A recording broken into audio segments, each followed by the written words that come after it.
National Education Policy 2020, published by Ministry of Human Resource Development, Government of India। এরপরে সেখানে আলোচনা করা হয়েছে সূচিপত্র, অর্থাৎ কত পাতায় কি রয়েছে। প্রথম 3 পাতায় ইন্ট্রোডাকশন দেওয়া হয়েছে, অর্থাৎ যাদের কিনা সময়ের অভাব রয়েছে, পুরো পলিসিটা পড়তে পারবে না, তাদের জন্য এই প্রথম 3 পাতা, যার মধ্য দিয়ে তারা একটা সার্বিক ধারণা পেয়ে যাবে। আজকে ভিডিওতে সেই ইন্ট্রোডাকশনে পাতাগুলো নিয়েই আমরা আলোচনা করেছি। What is education? Education is fundamental for achieving full human potential, developing an equitable and just society, promoting national development. অর্থাৎ আমাদের মানব সম্পদ বিকাশের সবচেয়ে ভালো মাধ্যম হলো এডুকেশন, যার মধ্য দিয়ে আমরা একটা ন্যায় সমাজ গঠন করতে পারি এবং সার্বিকভাবে দেশের উন্নতি সাধন করতে পারি। এই ন্যাশনাল এডুকেশন পলিসি 2020 পাবলিশ করার পেছনে সরকারের ভিশন কি রয়েছে? বিল্ডিং আ গ্লোবাল বেস্ট এডুকেশন সিস্টেম, অর্থাৎ আন্তর্জাতিক মানের একটি বেস্ট এডুকেশন সিস্টেম তৈরি করা হবে, যা কিনা বেস্ট হবে ভারতীয় ঐতিহ্য, আদব কায়দা, রীতিনীতি, আচরণ এর ওপর বেস করে, এবং যার মধ্য দিয়ে ইন্ডিয়া ভবিষ্যতে একটি গ্লোবাল নলেজ সুপার পাওয়ার হিসেবে আত্মপ্রকাশ করবে বিশ্বের দরবারে। ন্যাশনাল এডুকেশন পলিসিতে স্বীকার করা হয়েছে বর্তমানে 21st সেঞ্চুরিতে সিনারিওটা খুব দ্রুত বদলে যাচ্ছে। এই পরিস্থিতিতে স্কিল্ড লেবারদের গুরুত্ব অনেক বেশি বেড়ে যাচ্ছে, বিশেষ করে ম্যাথামেটিক্স, কম্পিউটার সায়েন্স, ডেটা সায়েন্সে। এর পাশাপাশি বর্তমান সিচুয়েশনে দেখা যাচ্ছে সোশ্যাল সায়েন্স, হিউম্যানিটিস, অর্থাৎ বিশেষ করে বায়োলজি, কেমিস্ট্রি, ফিজিক্স এবং ক্লাইমেট সায়েন্সের চাহিদা অনেক বেশি বেড়ে যাচ্ছে বর্তমান যুগের সাথে তাল মিলিয়ে চলার জন্য।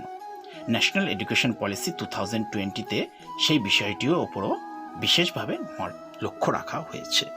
ন্যাশনাল এডুকেশন পলিসির ফোকাস কি রয়েছে? প্রথম পার্টে বলা হচ্ছে should develop all aspect of learners brains well rounded, useful and fulfilling to the learners. অর্থাৎ শিক্ষার্থীর সার্বিক বিকাশ ঘটাতে হবে এবং এমন শিক্ষার বিকাশ ঘটাতে হবে তার মধ্যে যা তার কাছে ইউজফুল হবে এবং ভবিষ্যৎ কর্মজীবনের জন্যও তাকে তৈরি করে দেবে। Foundational skills of literacy and numeracy, cognitive skills such as critical thinking and problem solving, soft skills such as cultural awareness, empathy, perseverance, teamwork, leadership, communication, etc.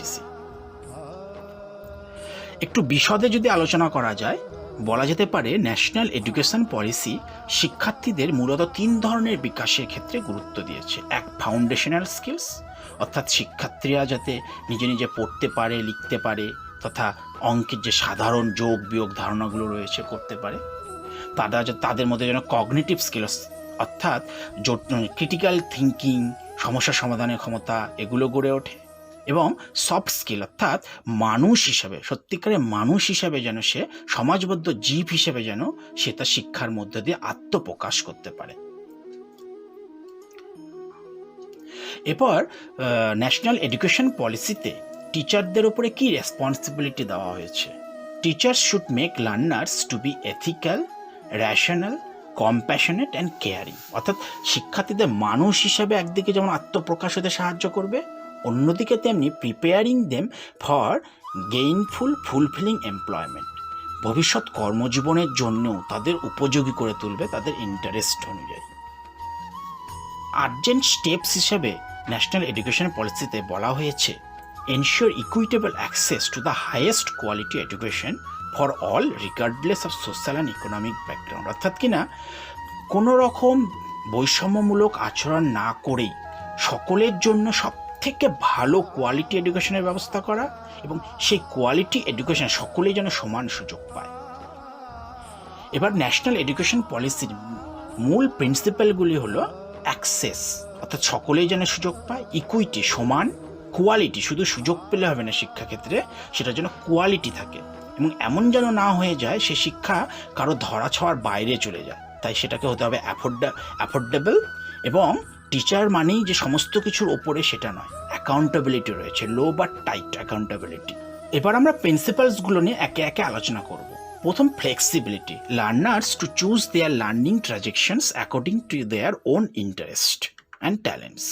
অর্থাৎ শিক্ষার্থীরা তাদের ইন্টারেস্ট, তাদের ট্যালেন্টের ওপর বেস করে তারা তাদের সাবজেক্ট চুজ করার সুযোগ পাবে এবং আগামী দিনে কেরিয়ার চয়েস করার সুযোগ পাবে। সেকেন্ডে কি বলেছে, no hard separation between arts and science, between curricular and extra curricular activities, between vocational and academic to ensure integrity of knowledge. বাস্তব জীবনে চলতে গেলে আমাদের বায়োলজি সংক্রান্ত ধারণাও যেমন রাখতে হয়, সেরকম নিজের হাতের কাজ নিজেকেও করে নিতে হয় কিছু কিছু ক্ষেত্রে। তাই কোনো ভোকেশনাল এবং একাডেমিক এরকম কোনো ডিফারেন্স সায়েন্স বা আর্টস বা কারিকুলার বা এক্সট্রা কারিকুলার অ্যাক্টিভিটিসের মধ্যে কোনো ডিফারেন্স রাখা হবে না। Multidisciplinary across sciences, social sciences, arts, humanities and sports. সমাজে চলতে গেলে আমাদের যেমন খেলাধুলা করার প্রয়োজন রয়েছে, সেরকম সমাজবদ্ধ জীব হিসেবে গড়ে ওঠার প্রয়োজন রয়েছে, সেরকম আবার সুস্থ স্বাভাবিক জীবনযাপন করবার জন্য বিজ্ঞানসম্মত ধারণাগুলোরও প্রয়োজন রয়েছে। ফলে এ সবই মিলেমিশে থাকে। কনসেপচুয়াল আন্ডারস্ট্যান্ডিং অর্থাৎ রড লার্নিং, মুখস্থবিদ্যার তুলনায় বিষয়টিকে বোঝার ওপর অত্যাধিক জোর দেওয়া হবে। বলা হচ্ছে creativity and critical thinking to encourage logical decision making and innovation. অর্থাৎ আউট অফ বক্স থিঙ্কিংয়ের ওপরে গুরুত্ব দেওয়া হবে, যাতে ছেলেমেয়েরা লজিক্যালি চিন্তা করতে পারে, নতুন কিছু চিন্তা করতে পারে, নতুন পরিস্থিতিতে নতুন কিছু আবিষ্কার করতে পারে। তারপরে প্রিন্সিপালসে বলা হচ্ছে ethics and human and constitutional values, life skills such S cooperation, teamwork. অর্থাৎ তাকে একজন আদর্শ মানুষ হিসেবে গড়ে তোলার উপরে বিশেষ জোর দেওয়া হবে। নেক্সট বলা হচ্ছে regular formative assessment for learning, অর্থাৎ কিনা ফর্মেটিভ অ্যাসেসমেন্টের উপরে জোর দেওয়া হবে।